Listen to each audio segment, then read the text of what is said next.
Comment parler d'actu BD sans parler du tristement célèbre Covid-19 ? Oui, vous avez bien entendu, j'ai dit du Covid-19, je trouve que ça sonne mieux.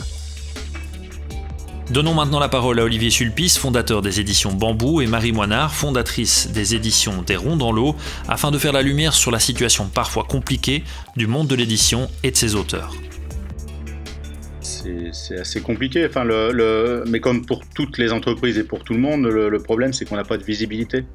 Donc on ne sait pas où on va, mais je vous dis c'est pas que pour nous. Sur Bambou, on a repris après le confinement, on était à moins 20% par rapport à l'année d'avant. Et avant le deuxième confinement, par contre là depuis 15 jours, on était à plus 10%. Donc on a plutôt progressé fortement. On ne peut pas dire que là, on soit au meilleur de notre forme. On ne peut pas dire qu'on travaille facilement. On ne peut pas dire qu'on puisse faire, d'ailleurs, on n'a pas une grande liberté de mouvement. On n'a pas une grande liberté de publication. On est obligé de retravailler tous les programmes qu'on avait établis. Donc, il faut tout repenser. Il faut travailler au plus près avec les auteurs. Il faut les convaincre que si on publie pas le livre comme c'était prévu, c'est plutôt pour le bien du livre. Et donc forcément pour le bien des auteurs aussi derrière. Le plus important pour moi, c'est je veux que les gens qui travaillent pour moi, que ce soit les salariés ou que ce soit les auteurs, qui n'aient quasiment pas à en pâtir du Covid. Moi, j'ai essayé de profiter du confinement pour créer des nouvelles séries pour l'année prochaine ou dans 2 ans.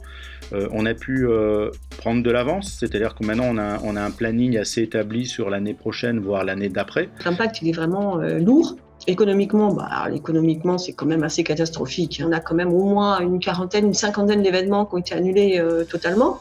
Certains vont être peut-être reportés, mais c'est pas du tout sûr parce que l'année prochaine, on ne peut pas multiplier par 2 les événements qui étaient prévus, ça va se télescoper. Donc ça veut dire qu'il y a des livres, c'est des sacrifiés.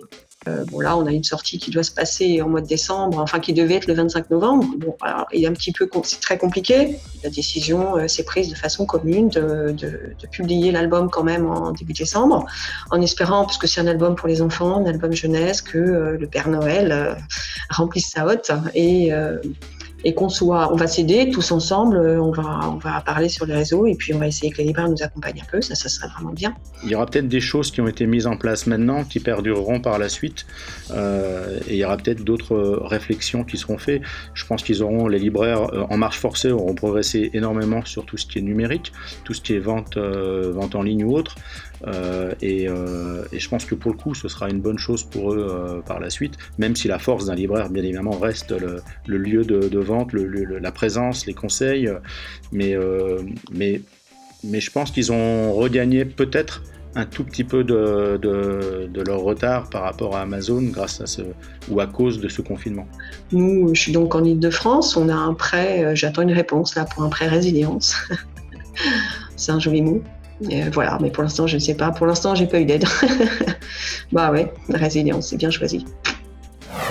Allez, on se remonte un peu le moral en se rendant sur le site web comicartfactory.com. Découvrez plus d'1 millier de dessins originaux, faites votre choix parmi des auteurs américains ou européens, des super-héros, des séries d'aviation, des couvertures de l'érotisme, de la science-fiction et des illustrations jeunesse.